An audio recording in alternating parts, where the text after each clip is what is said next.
Hello everyone, in this video we will try to understand next section, that is section number 113 of the भारतीय न्याय संहिता 2023 title is terrorist act. ये वाला section IPC में हमें नहीं देखने को मिला था बट इस वाले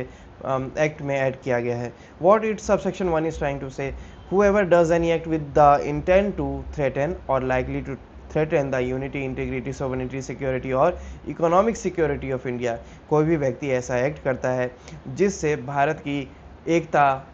की एकता, अखंडता, संप्रभुता, सुरक्षा या फिर भारत की ही इकोनॉमिक सिक्योरिटी पे इम्पैक्ट पड़े। इकोनॉमिक सिक्योरिटी फाइनेंशियल रिलेटेड हो सकता है, मनी से रिलेटेड हो सकता है, तो इनमें से किसी भी चीज़ पे इम्पैक्ट पड़े उस व्यक्ति के एक्ट के द्वारा, ठीक है,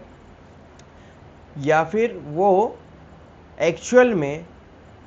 आतंक फैलाना चाहे सोसाइटी में, ठीक है, या फिर लोगों के बीच में, उसके उस एक्ट से एक्चुअल में आतंक फैले लोगों के बीच में,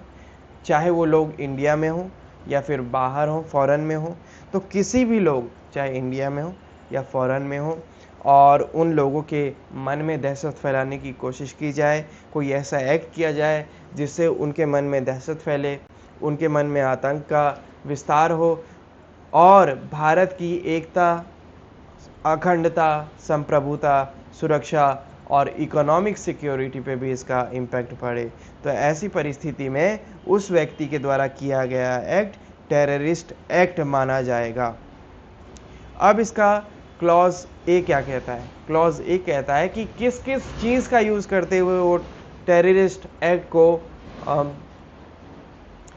किस किस चीज़ का यूज़ करते हुए वो एक टेररिस्ट एक्ट बना सकता है, अपने किए गए एक्ट को टेररिस्ट एक्ट बना सकता है। तो बॉम्ब का यूज़ करते हुए, बॉम्ब खुद में उसका डिज़ाइन ही इसलिए होता है कि वो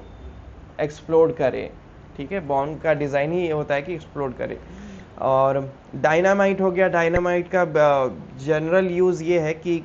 माइन में यूज़ होता है ये, ठीक है, डिगिंग करने के लिए, कंस्ट्रक्शन में यूज़ होता है बिल्डिंग को डिमोलिश करने के लिए, तो उस डायनामाइट का भी यूज़ करते हुए या फिर अदर एक्सप्लोजिव सब्सटेंस या फिर किसी भी ऐसे सब्सटेंस का यूज़ करते हुए जो इन्हीं से मिलते जुलते हैं, जिनका काम है फटना, ठीक है। और इनफ्लेमेबल सब्सटेंस वो जिनमें आग लगने की संभावना बहुत ही ज़्यादा अधिक होती है, जैसे पेट्रोल हो गया, और जिसमें आग बहुत तेज़ी से लगता है, जैसे पेट्रोल, डीजल, मिट्टी तेल, थिनर, ये सभी इनफ्लेमेबल सब्सटेंस है। या फिर फायर आर्म्स का यूज़ करते हुए ऐसे आर्म्स जो फायर करते हों, या फिर अदर लीथल वेपन, या फिर कोई भी वेपन जो हार्मफुल हो, जैसे नाइफ, स्वॉर्ड और बॉम्ब, डायनामाइट, ये सभी कवर कर लेगा। इसी के अलावा कोई भी पॉइजनस सब्सटेंस का यूज़ करते हुए, जहरीला सब्सटेंस का यूज़ करते हुए, या फिर नॉक्सियस गैस, ऐसा गैस जो वहाँ की जनता, वहाँ की लोगों के लिए हार्मफुल हो, ठीक है, उनकी जान जो है वो खतरे में हो जाए, वैसे गैसेस, या फिर अदर केमिकल्स, या फिर किसी भी अन्य प्रकार के केमिकल का यूज़ करते हुए दहशत फैलाने की कोशिश करें, और बाय एनी अदर सब्सटेंस, या फिर किसी भी अन्य प्रकार के सब्सटेंस का यूज़ करते हुए, चाहे वो बायोलॉजिकल हो, यानी कि वायरस रिलीज़ कर दिया हो, बैक्टीरिया रिलीज़ कर दिया हो, जर्म रिलीज़ कर दिया हो, जो वहाँ के लोगों के लिए, जहाँ पे भी रिलीज़ किया है वहाँ के लोगों के लिए ख़तरनाक है, या फिर रेडियो एक्टिव, यानी कि रेडिएशन रिलीज़ करे ऐसी चीज़, ठीक है, रेडिएशन करे। अब रेडिएशन रिलीज़ करने से क्या होगा, इन ह्यूमन की लोगों की स्किन बर्न होने लगेंगे, कैंसर की संभावना बहुत ही तेज़ी से बढ़ जाएगी। उसके बाद न्यूक्लियर का यूज़ करते हुए, न्यूक्लियर में एटॉमिक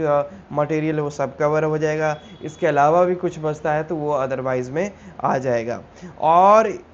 कोई भी चीज़, वो इन सब में से जो भी हमने अभी पढ़ा,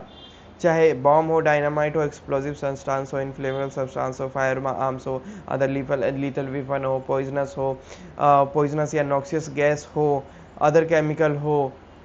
और इसके अलावा कोई भी सब्सटेंस जो बायोलॉजिकल बाय नेचर हो, रेडियो एक्टिव बाय नेचर हो, न्यूक्लियर बाय नेचर हो और अदरवाइज हो, कोई भी ऐसा जो बच जाता है, जो इनमें काउंट नहीं होता है, जो इनमें से किसी में फॉल नहीं करता है, लेकिन हज़ार्डस नेचर का है, ऐसे नेचर का है जो खतरनाक है, ऐसे नेचर का है जिससे इंसान पे प्रभाव पड़े, ऐसे नेचर का है जिससे इंसान की जान खतरे में हो, ऐसे नेचर का है जिससे क्षति पहुंचे लोगों को। इसके अलावा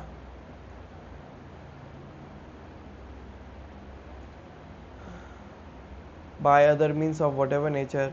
to cause or likely to cause। इसके अलावा किसी भी नेचर का हो, वो किसी भी नेचर की वो चीज़ हो, लेकिन अगर उस चीज़ से सबसे पहला किसी की मृत्यु होती है या फिर किसी की क्षति पहुंचती है, किसी भी व्यक्ति को या फिर लोगों को, ठीक है, किसी भी व्यक्ति का नुकसान होता है, किसी भी व्यक्ति को क्षति पहुंचती है, इंजरी, चोट हो गया और डैमेज हो गया, क्षति, क्षति यहाँ पे डैमेज का मतलब प्रॉपर्टी से रिलेटेड हो सकता है, या फिर डिस्ट्रक्शन होता है, तबाही होती है ऑफ प्रॉपर्टी, किसकी, प्रॉपर्टी की।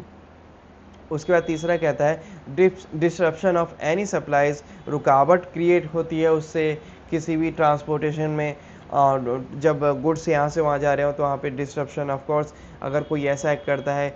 इन चीज़ों का यूज़ करते हुए कहीं पे भी, तो इशू तो आएगा, ठीक है, वहाँ पे स्टॉप, चीज़ें अपने आप स्टॉप हो जाएंगी, ठीक है, सप्लाईज रुक जाएंगे, सर्विसेज रुक जाएंगे जो कि एसेंशियल है लाइफ के लिए और लोगों को इंडिया में एक दूसरे से जोड़ने के लिए, ठीक है, ताकि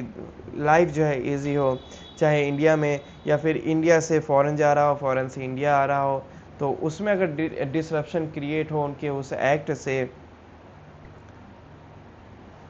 तो ऐसी परिस्थिति में वो एक्ट टेररिस्ट एक्ट माना जाएगा। वेट, इसको यहीं पे क्लोज करते हैं। We will continue the same section in our next video.